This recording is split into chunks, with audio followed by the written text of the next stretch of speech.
How to have a healthy relationship. Do not expect anyone to be responsible for your happiness.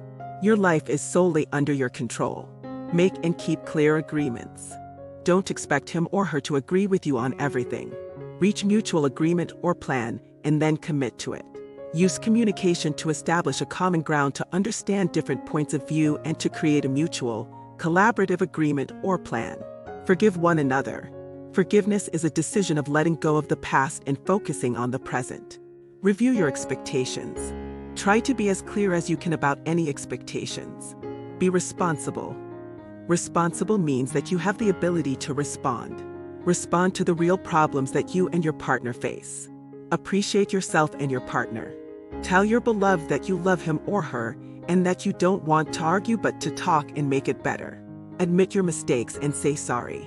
Be ready to accept your mistake and apologize for it. Spend some quality time together. No matter how busy you two are, there is always an excitement when you do something together, when you share your precious time. Laugh. It's also true that laughter can make a great relationship.